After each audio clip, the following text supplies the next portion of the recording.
Hey everyone, तो friend कैसे हैं आप सभी। आशा है आप सभी अच्छे होंगे, मस्त होंगे, स्वस्थ होंगे और जोर शोर से आप सबकी पढ़ाई चल रही होगी। सो गाइस, फिर से आप सभी का स्वागत है मैराथन सीरीज में। और मैराथन सीरीज नंबर 2 में आज मैं जो यूनिवर्सिटी लेकर आया हूँ वो है MUHS यूनिवर्सिटी, है ना। ये महाराष्ट्र की मेन यूनिवर्सिटी है जो कि BMS के एग्जाम कंडक्ट कराती है। सो आज मैं आपको MUHS यूनिवर्सिटी का रचना शरीर का पेपर 1 का इम्पोर्टेंट बताने वाला हूँ, ठीक है। और जो मैं आपको इम्पोर्टेंट टॉपिक बताऊंगा तो उसमें से 80% है ना, 80% चांसेस ये है कि पूरा पेपर यहीं से बनेगा। यानी कि जो मैं आपके लिए चैप्टर वाइज इम्पोर्टेंट टॉपिक लेकर आया हूँ तो वहीं से क्वेश्चन आपको देखने को मिलेगा आपकी यूनिवर्सिटी एग्जाम में, है ना। मैंने डिटेल एनालिसिस किया है। मैंने करीबन 5 से 6 साल के पेपर्स को, पिछले जो 5 से 6 साल के पेपर हुए हैं उन सारे पेपर को डिटेल एनालिसिस किया है, चैप्टर वाइज मैंने एनालिसिस किया है और आप सभी के लिए ये मैं इंपॉर्टेंट टॉपिक लेकर आया हूँ। मैं 80% इसलिए बोल रहा हूँ क्योंकि देखो 20%, क्योंकि मैं भगवान तो हूँ नहीं, है ना। तो अगर मैं भगवान होता, यानी कि अगर मैं 100% बोलता कि यहीं से आएगा, तो फिर वो मेरे लिए गलत हो जाता, क्योंकि फिर ऐसे में तो मेरे जितने भी स्टूडेंट सब टॉपर हो जाते हैं, है ना। तो 80% चांसेस ये है, यानी कि आप आराम से पास हो जाओगे। मतलब जो आपको मैं इंपॉर्टेंट टॉपिक बता रहा हूँ तो इन्हीं इंपॉर्टेंट टॉपिक को, मतलब आप इन्हीं को पढ़ते हैं तो आप आराम से आपकी यूनिवर्सिटी एग्जाम को निकाल लोगे। क्यों बोल रहा हूँ, तो ये मैं डिटेल एनालिसिस करके लाया हूँ, इसलिए मैं आपको बोल रहा हूँ। करीबन 5 से 7 साल के पेपर को जो पिछले साल हो चुके हैं उनको मैंने डिटेल एनालिसिस किया और एनालिसिस करके आपके लिए मैं इंपॉर्टेंट टॉपिक लेकर आया हूँ, ठीक है।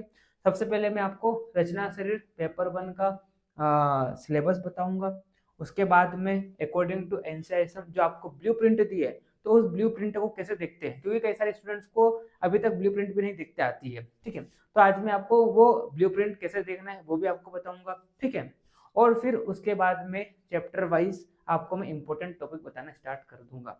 तो बहुत ही इंपॉर्टेंट सीरीज रहने वाली है, ठीक है। तो आपको पेन लेकर बैठना है, कॉपी लेकर बैठना है और जो मैं आपको चैप्टर वाइज इंपॉर्टेंट टॉपिक बता रहा हूँ उन सारे टॉपिक को आपको नोट डाउन कर लेना है।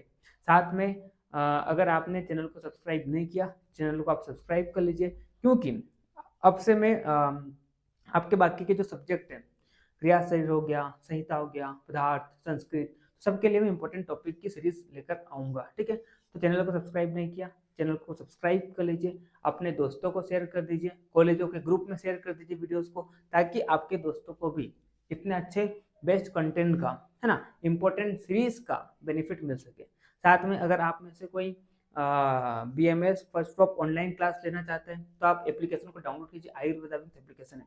और जो 2023 बैच के स्टूडेंट हैं तो उनके लिए आपकी चूंकि एग्जाम पास में आ रही है, नजदीक आ रही है, तो उसको देखते हुए मैंने BMS first stop complete course में 30% डिस्काउंट कर दिया है। तो आपको जो 4000 का कोर्स है वही after applying batch 2023 coupon code, वही कोर्स आपको कितने में मिल जाएगा, लगभग 2800 के आसपास मिल जाएगा। तो जाइए इनरोल कीजिए और अपनी यूनिवर्सिटी एग्जाम में फोड़ कराइए, ठीक है। चलिए तब प्रमोशन करते हुए हम टॉपिक को आगे बढ़ाते हैं, ठीक है।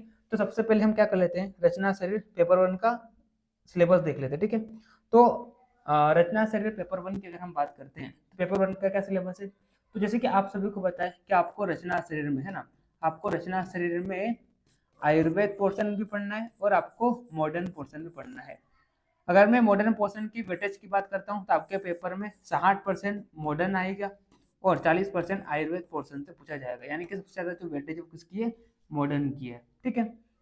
तो अगर हम इसके सिलेबस की बात करते हैं पेपर 1 का, ठीक है, तो क्या क्या है पेपर 1 के सिलेबस में, शरीरोपक्रमणीय शरीर, परिभाषा शरीर, ठीक है। थोड़ा मैं पॉइंटर को कम कर लेता हूँ, है ना।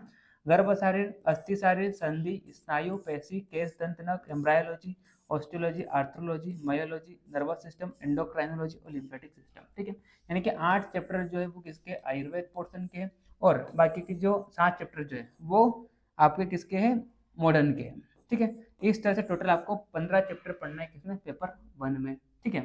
यहाँ पर आपको ये भी बता दिया कि कौन से चैप्टर से MCQ पूछा जाएगा, शॉर्ट आंसर क्वेश्चन पूछा जाएगा या लॉन्ग आंसर क्वेश्चन पूछा जाएगा। तो जितने भी चैप्टर है उन सभी से MCQ भी पूछा जा सकता है और शॉर्ट आंसर क्वेश्चन भी पूछा जा सकता है। बाकी अगर मैं लॉन्ग आंसर क्वेश्चन की बात करता हूँ तो परिभाषा से नहीं पूछेगा, है ना, केस दंत नख से नहीं आएगा, स्नायु से, पेशी से और मायोलॉजी से लॉन्ग आंसर क्वेश्चन नहीं आएगा, बाकी सबसे लॉन्ग आंसर क्वेश्चन आ सकता है।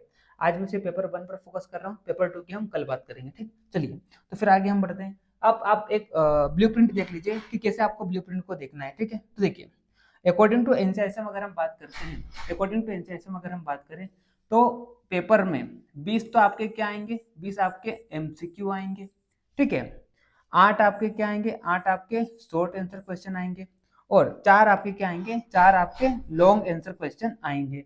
ठीक है, अब देखिए अब यहाँ पर इन्होंने ये मतलब ये आपका क्या है, ब्लूप्रिंट है। 20 क्या आएगा, एमसीक्यू आएगा, 8 क्या आएगा, शॉर्ट आंसर क्वेश्चन आएगा और 4 क्या आएगा, लॉन्ग आंसर क्वेश्चन आएगा।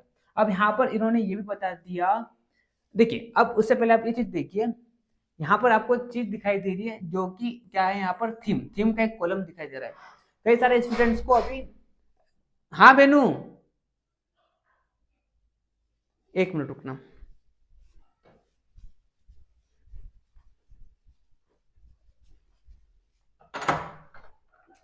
अरे बेनू लेक्चर शूट कर रहा था, चलो कोई ना, थैंक यू। तो देखिए क्या बोल रहा मैंने, थीम की अगर हम बात करते हैं, ठीक है, थीम की अगर हम बात करते हैं तो यहाँ पर आपको एक कॉलम दिखाई दे रहा है जो कि क्या है, थीम वाला कॉलम है। ठीक है, तो यहाँ पर जितने भी ये जो 15 चैप्टर है, तो इन सारे 15 चैप्टर को 7 ग्रुप में डिवाइड कर दिया है ना। कैसे, जैसे कि बात करते हैं पहला ग्रुप यानी कि थीम ए, पहला ग्रुप का आप क्या बोल सकते हो, थीम ए।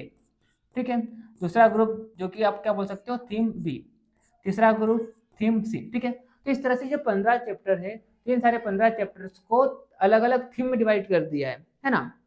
और आपको ये भी बता दिया है कि जो 20 एमसीक्यू है, तो इसमें से जो पहला एमसीक्यू है वो कहाँ से पूछा जाएगा, थीम ए से पूछा जाएगा।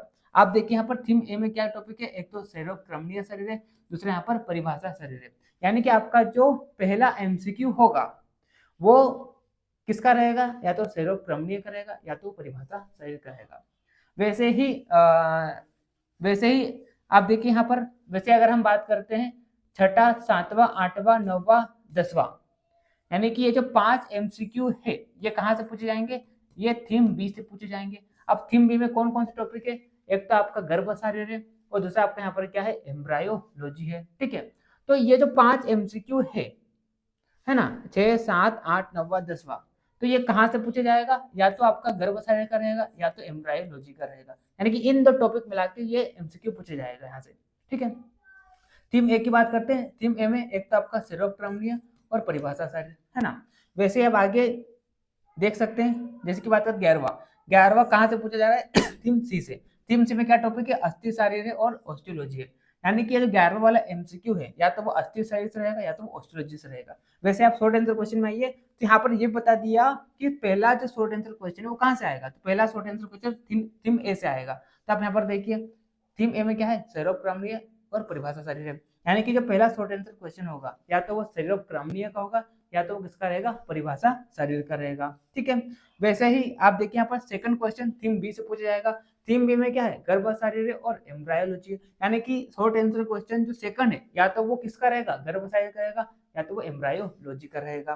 ठीक है, तो इस तरह से आपको यहाँ पर क्लियर कर दिया है कि पहला एमसीक्यू जो है वो कहाँ से पूछेगा, पहला शॉर्ट आंसर क्वेश्चन कहाँ से पूछेगा, दूसरा कहाँ से पूछेगा, तीसरा कहाँ से पूछेगा। वैसे ही लॉन्ग आंसर पहला कहाँ से पूछेगा, है ना। जैसे कि हम देखिए पहला long answer question theme B से आएगा। थीम बी क्या है, गर्भ शरीर और एम्ब्रायोलॉजी, तो या तो गर्भ शरीर करेगा या तो एम्ब्रायोलॉजी करेगा। ठीक है, तो इस तरह से आपको ये क्लियर कर दिया है। बहुत इंपॉर्टेंट है ये, है ना। अगर जिसको ये समझ में आ गया तो वो खुद बैठे बैठे इंपॉर्टेंट टॉपिक निकाल लेगा। ठीक है, चलिए अब हम आगे बढ़ते हैं, है ना। अब यहाँ पर आप देखिए, यहाँ पर इन्होंने ये भी क्लियर कर दिया है कि थीम ए से कितने मार्क्स का पूछा जाएगा। तो देखिए यहाँ पर अगर मैं थीम ए की बात करता हूँ, है ना, अब मैं आगे और डिटेल में बात करूंगा। ठीक है, चैप्टर वाइज जब मैं आपको बताऊंगा तो मैं आपको बताऊंगा कि कौन सा चैप्टर कौन से थीम का है और कितने मार्क्स का पूछेगा, और कौन से चैप्टर से 5 नंबर का पूछेगा, कहाँ से एमसीक्यू पूछेगा, कहाँ से लॉन्ग आंसर क्वेश्चन पूछेगा, और कितने एमसीक्यू किस चैप्टर से आएंगे, सब बताऊंगा आपको। ठीक है, तो देखिए अब यहाँ पर अगर मैं शरीरोक्रमणीय और परिभाषा शरीर यानी कि थीम ए की बात करता हूँ, तो ये दो थीम मतलब थीम ए के 2 चैप्टर है, तो यहाँ से 10 नंबर का पूछेगा। ठीक है, थीम बी में गर्भ शरीर एम्ब्रायोलॉजी है, तो यहाँ से 20 नंबर का पूछेगा दोनों को मिला के। ठीक है, सी की बात करते हैं तो अस्थि शरीर ऑस्टियोलॉजी है, तो दोनों मिलाकर 16 नंबर का पूछेगा, है ना। एमसीक्यू भी आ सकता है, शॉर्ट आंसर क्वेश्चन भी आ सकता है, लॉन्ग आंसर क्वेश्चन भी आ सकता है। फिर थीम डी की बात करते हैं, केस, दंत, नख, पेशी, शरीर, मायोलॉजी है। ठीक है, तो थीम डी से टोटल मार्क्स जो है यानी कि तीन चैप्टर से 11 नंबर का पूछेगा, लॉन्ग आंसर नहीं आएगा, एमसीक्यू आ सकता है और शॉर्ट आंसर क्वेश्चन आ सकता है। फिर ई की बात करते हैं, संधि है, स्नायु है, आर्थ्रोलॉजी है। ठीक है, तो ये कितने मार्क्स का है, टोटल 17 मार्क्स का, यानी कि इन तीन चैप्टर मिलाकर 17 मार्क्स का पूछा जाएगा। एमसीक्यू भी पूछ सकता है, शॉर्ट आंसर क्वेश्चन भी और लॉन्ग आंसर क्वेश्चन भी। वैसे आप नर्वस सिस्टम में देखिए 14 नंबर का पूरा नर्वस सिस्टम रहेगा, यानी कि थीम एफ रहेगा। ठीक है, एमसीक्यू भी आ सकता है, शॉर्ट आंसर भी और लॉन्ग आंसर भी। वैसे ही थीम जी की बात करते हैं, 2 चैप्टर है, एंडोक्राइनोलॉजी, लिम्फेटिक सिस्टम। ठीक है, टोटल 12 मार्क्स का वेटेज रहने वाला है। यहाँ पर एमसीक्यू भी आ सकता है इससे, और शॉर्ट आंसर क्वेश्चन भी आ सकता है और लॉन्ग आंसर क्वेश्चन भी आ सकता है। तो इस तरह से आपको ब्लूप्रिंट को देखना है। तो मैंने आपको क्या बोला, मैंने आपको ये बोला कि 20 एमसीक्यू रहेंगे, 8 शॉर्ट आंसर क्वेश्चन रहेंगे, 4 लॉन्ग आंसर क्वेश्चन रहेंगे। ये तो टोटल 15 चैप्टर है। इन सारे 15 चैप्टर्स को 7 ग्रुप में डिवाइड कर दिया, जैसे कि पहला ग्रुप थीम ए, थीम बी, थीम सी, इस तरह से। ठीक है, थीम ए में ये चैप्टर है, थीम बी में ये चैप्टर है, थीम सी में ये चैप्टर है। ठीक है, और आपको ये भी क्लियर कर दिया कि पहला एमसीक्यू कौन से थीम से रहेगा। ठीक है, पहला शॉर्ट आंसर कौन से थीम से रहेगा, पहला लॉन्ग आंसर कौन से थीम से रहेगा। इस तरह से आपको ये सारी चीजें क्लियर कर दी है। तो आई होप आपको ब्लूप्रिंट समझ में आ गया होगा। ठीक, चलिए फिर हम आगे बढ़ते हैं, है ना। अब देखिए, अब हम थीम वाइज, अब मैं आपको जो इंपॉर्टेंट बताऊंगा थीम वाइज बताऊंगा। ठीक है, तो देखिए यहाँ पर जैसे कि हम बात करते हैं सबसे पहले थीम ए। ठीक है, अगर हम थीम ए की बात करते हैं, है ना, तो थीम ए जो है, जैसे कि मैंने आपको बोला कि थीम ए जो है कितने मार्क्स का पूछा जा सकता है, 10 नंबर का पूछा जा सकता है थीम ए से, है ना। एमसीक्यू भी आ सकता है, शॉर्ट आंसर क्वेश्चन भी आ सकता है, यहाँ से लॉन्ग आंसर क्वेश्चन नहीं आएगा। ठीक, तो थीम ए में क्या चैप्टर है, शरीरोक्रमणीय शरीर है और परिभाषा शरीर है। ठीक है, तो आप परिभाषा शरीर की अगर हम बात करते हैं, है ना, तो यहाँ से सिर्फ और सिर्फ क्या आएगा, एमसीक्यू आएगा। देखो थीम ए की टोटल वेटेज कितनी है, 10 मार्क्स है। ठीक है, परिभाषा शरीर से सिर्फ और सिर्फ क्या आएगा, एमसीक्यू आएगा। थीम ऐसे कोई लॉन्ग आंसर क्वेश्चन नहीं है, यानी कि शरीरोक्रमणीय से एक क्वेश्चन 5 नंबर का आएगा। इसका मतलब क्या हुआ, एक क्वेश्चन आपका शरीरोक्रमणीय का 5 नंबर का आएगा। ठीक है, अब यहाँ पर कितने नंबर बचे, 5 नंबर और बचे। ठीक है, तो जो 5 नंबर है इन 2 चैप्टर से वो क्या आएगा, एमसीक्यू आएगा। ठीक है, एक चीज आप क्लियर कर लीजिए कि शरीरोक्रमणीय शरीर जो है इससे 5 नंबर का आएगा। फिर ये 2 चैप्टर से बाकी का जो 5 नंबर बचा हुआ है वो क्या आ जाएगा, एमसीक्यू आ जाएगा। हो सकता है परिभाषा शरीर से आपसे 3 एमसीक्यू पूछ ले, यहाँ से 2 पूछ ले, हो सकता है यहाँ से 2 पूछ ले, यहाँ से 3 पूछ ले। इस तरह से क्या पूछेगा, 5 नंबर के एमसीक्यू और 5 नंबर का short answer question. Long answer question यहाँ से नहीं आएगा। ठीक, चलिए अब इंपॉर्टेंट टॉपिक क्या है, तो अगर मैं शरीरोक्रमणीय शरीर की बात करता हूँ, तो शरीरोक्रमणीय शरीर में आप शरीर ज्ञान प्रयोजन कर लीजिए, है ना। शरीर और शारीर की डेफिनेशन ये मोस्ट इंपोर्टेंट है, बार बार क्वेश्चन पूछता है। ठीक है, इसको आप प्रिपेयर कर लीजिए, है ना। सडंग शरीर को प्रिपेयर कर लीजिए, ये भी एक बार क्वेश्चन पूछा गया है। और प्रिजर्वेशन ऑफ डेड बॉडी, है ना, आयुर्वेद के अकॉर्डिंग भी आपको आना चाहिए और मॉडर्न के अकॉर्डिंग भी आना चाहिए। ठीक है, चलिए फिर आगे हम बढ़ते हैं। अगला जो है क्या है, थीम बी। थीम बी जो है टोटल वेटेज कितना है थीम बी का, 20 मार्क्स का। एमसीक्यू भी पूछा जा सकता है, शॉर्ट आंसर क्वेश्चन भी और लॉन्ग आंसर क्वेश्चन भी यहाँ से पूछा जा सकता है। ठीक है, तो अब मैं देखो टोटल क्या है, 20 मार्क्स है ना। तो ये जो थीम बी है इससे क्या आ सकता है, एमसीक्यू भी आ सकता है, शॉर्ट आंसर भी आ सकता है और लॉन्ग आंसर भी आ सकता है। ठीक है, तो अगर मैं लॉन्ग आंसर क्वेश्चन की बात करता हूं तो ये भी आपको बता दूं कि लॉन्ग आंसर क्वेश्चन जो है वो किससे पूछा जाएगा, गर्भ शरीर से पूछा जाएगा ना। गर्भ शरीर से 10 नंबर का लॉन्ग आंसर क्वेश्चन आएगा ही आएगा, आप लिख लीजिए। अब कितने बचे, 10 नंबर और बचे, तो एक शॉर्ट आंसर क्वेश्चन आ जाएगा आपका कहाँ से, एम्ब्रायोलॉजी से आ जाएगा। ठीक है, अब कितने बचे, 5 नंबर और बचे, तो जो 5 नंबर बचे हैं उससे क्या आएगा, एमसीक्यू आएगा। ठीक है, या तो आपसे इसमें से 3 एमसीक्यू दे दे, इसमें से 2 दे दे, या इसमें से 2 दे दे, इसमें से 3 दे दे, इस तरह से। ठीक है, अब इंपॉर्टेंट क्या है, तो आप देखिए यहाँ पर सबसे पहले हम गर्भ शरीर की बात करते हैं, है ना।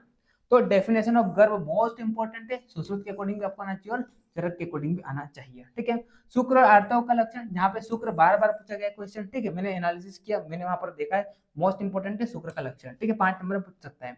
मासानुमासिक गर्भ वृद्धि, ये मोस्ट मोस्ट मोस्ट आईएमपी है ना, इसको तो आप कर ही लीजिए, ये आता ही है, हर बार पूछता है, 10 नंबर का क्वेश्चन यहाँ से बैठ जाएगा। ठीक है, उसके बाद बीज, बीजभाग और बीज भागावयव, हालांकि अभी तक तो नहीं पूछा गया, मतलब पिछले 5-7 साल का मैंने एनालिसिस किया तो वहां पर मेरे को इससे रिलेटेड क्वेश्चन नहीं देखने को मिला, लेकिन फिर भी आप उसको क्या कर लीजिए, प्रिपेयर कर लीजिए। ठीक है, उसके बाद गर्भवृद्धिकर भाव महाराष्ट्र में मैंने पेपर एनालिसिस किया तो ये क्वेश्चन पूछा गया है, 2 बार पूछा गया है, तो इसको आप कर लीजिए। अपरा निर्माण भी एक बार आ गया था, इसको आप कर लीजिए, ठीक है। उसके बाद मॉडर्न की बात करते हैं, यानी कि एम्ब्रायोलॉजी की बात करते हैं। मोस्ट इंपोर्टेंट है प्लेसेंटा फॉर्मेशन, है ना, और फिटल सर्कुलेशन, ये टॉपिक मोस्ट इंपोर्टेंट, इसको छोड़ना नहीं है। इसके अलावा एक बार स्ट्रक्चर ऑफ स्पर्म से पूछ लिया था और एक बार फर्टिलाइजेशन से पूछ लिया था, ठीक है। तो ये इंपॉर्टेंट हो गया आपका किसका, एम्ब्रायोलॉजी का और गर्भशारीरिक यानी कि थीम बी का, ठीक है। चलिए फिर हम बात करते हैं थीम सी। टोटल मार्किंग कितनी है थीम सी की, 16 मार्क्स की। एमसीक्यू भी आ सकता है, शॉर्ट आंसर क्वेश्चन भी आ सकता है, लॉन्ग आंसर क्वेश्चन भी आ सकता है। अस्थि शरीर से 5 नंबर का क्वेश्चन आएगा, यहाँ से 10 नंबर का नहीं बनेगा, ठीक है। तो बचा कितना, अब 16 में से 5 गए, 11 नंबर का और बचा। ऑस्ट्रोलॉजी से 10 नंबर का क्वेश्चन आएगा, है ना, ठीक है। तो 15 नंबर हो गया, और एक इन 2 चैप्टर से क्या आ जाएगा, एमसीक्यू आ जाएगा, ठीक है। इंपॉर्टेंट टॉपिक की हम बात करते हैं। अस्थि से मोस्ट इंपॉर्टेंट है, यही पूछ लेगा डायरेक्ट, संख्या और प्रकार बताइए अस्थियों का, ठीक है। फिर ऑस्ट्रोलॉजी की बात करते हैं अपन, है ना, तो क्लासिफिकेशन ऑफ बोन और ओसिफिकेशन से क्वेश्चन पूछ लेता है ना। आपसे किसी भी बोन का, जैसे कि मान लो ह्यूमरस बोन का ओसिफिकेशन बताइए, इस तरह से दे देगा, या आपसे डायरेक्टली पूछ लेगा ओसिफिकेशन को समझाइए कि ओसिफिकेशन क्या होता है, ठीक, इस तरह से, ठीक है। ह्यूमरस बोन मोस्ट इंपॉर्टेंट है, क्लेविकल बोन मोस्ट इंपॉर्टेंट है, ठीक है। जो मैं बोन्स लेकर आया हूँ वही आपको करनी है ना। Femur bone, sternum bone, scapula bone, radius, ulna और वर्टिबल कॉलम, बस इतनी बोन को कर लीजिए, इसके अलावा बाहर नहीं बैठेगा, ठीक। चलिए फिर आगे हम बढ़ते हैं, अब थीम डी की बात करते हैं। टोटल मार्किंग 11 मार्क्स है ना। एमसीक्यू भी आ सकता है, शॉर्ट आंसर क्वेश्चन भी आ सकते हैं यहाँ से, लॉन्ग आंसर क्वेश्चन यहाँ से नहीं पूछेगा, ठीक है। केस दंत नख, यहाँ से 5 नंबर पक्का है ना। या तो तीनों पूछ ले, बार बार क्या पूछता है, प्राकृत और विकृत स्वरूप बताइए किसका, केस दंत नख, या तो तीनों पूछ लेगा, या आपसे अकेला केस का बारे में पूछ ले, या अकेला दंत के बारे में पूछ ले, या अकेला नख के बारे में पूछ ले, बार बार क्वेश्चन पूछता है, 5 नंबर बैठेगा, तो आपको ये पूरा प्रिपेयर करना है, ठीक है। फिर पेशी शरीर 5 नंबर का यहाँ से आएगा, है ना, 5 नंबर का यहाँ से आएगा, ठीक है, 5 नंबर का यहाँ से आएगा, 5 नंबर का। अब देखो एक चीज आप देख लीजिए, है ना, एक चीज आप देख लीजिए, टोटल वेटेज जो है ना, टोटल वेटेज जो है कितनी है थीम डी की, वो 11 मार्क्स है, ठीक है। तो देखो कभी कभी क्या होता है, अगर मान लो केस दंत नंग से 5 नंबर का आ गया, तो फिर पैसिव शरीर से नहीं आएगा, है ना। अगर मान लो पैसिव शरीर से 5 नंबर का आ गया, तो केस दंत नंग से नहीं आएगा। आई बात समझ में, ठीक है। और मयोलॉजी, मयोलॉजी जो है ये 5 नंबर की आएगी, ठीक है। तो इस तरह से फिर बचेगा एक एक यहाँ से क्या आ सकता है, इन टॉपिक से एमसीक्यू आ सकता है, ठीक है। या तो ऐसा भी हो सकता है, या तो ऐसा भी हो सकता है ना, या तो ऐसा भी हो सकता है कि एक एक 5 नंबर का एमसीक्यू आ जाए, सॉरी शॉर्ट आंसर क्वेश्चन आ जाए, बाकी सबसे क्या आ जाए, सिर्फ एमसीक्यू आ जाए, तो ये भी हो सकता है, ठीक है। यानी टोटल वेटेज कितनी है, 11 मार्क्स। अगर मैं इंपॉर्टेंट टॉपिक की बात करता हूँ, केस दंत नख का प्राकृत और विकृत स्वरूप मोस्ट इंपॉर्टेंट, बार बार क्वेश्चन पूछता है। पेशी की उत्पत्ति, टाइप, स्वरूप और उसका फंक्शन इंपॉर्टेंट है, पूरा कर लीजिए, ठीक है। चलिए फिर आगे हम बढ़ते हैं। अब मायोलॉजी की बात करते हैं, तो कौन सी मसल इंपॉर्टेंट है ना, तो रेक्टस एब्डोमिनिस मसल्स पूछा गया है ना। बाइसेप्स ब्रैकी पूछी गई है, डेल्टॉइड मसल पूछा गया है। ट्रिपेजियस कर लीजिए मेरे अकॉर्डिंग, है ना, बाइसेप्स फेमोरिस कर लीजिए, सार्टोरियस कर लीजिए, डायफ्राम मसल पूछा गया है, ठीक है, इसको भी आप कर लीजिए। ट्राइसेप्स ब्रैकी कर लीजिए मेरे अकॉर्डिंग, ठीक है। पेक्टोरिस मेजर हालांकि नहीं पूछा, लेकिन कर लीजिए, ठीक है। पेक्टोरलिस माइनर कर लीजिए, हैमस्ट्रिंग, क्वाड्रिसेप्स फेमोरिस और ग्लूटियस, ठीक है।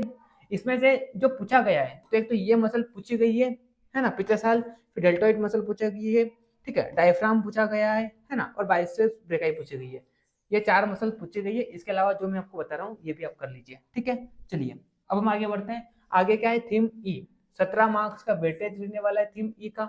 एमसीक्यू भी आ सकता है, शॉर्ट आंसर भी आ सकता है, लॉन्ग आंसर भी आ सकता है, ठीक है। जिसमें से पक्का है संधि शरीर जो है, इसके संख्या और प्रकार के क्वेश्चन आ जाएगा 5 नंबर का, है ना। स्नायु शरीर का सिर्फ एमसीक्यू आएगा, ठीक है।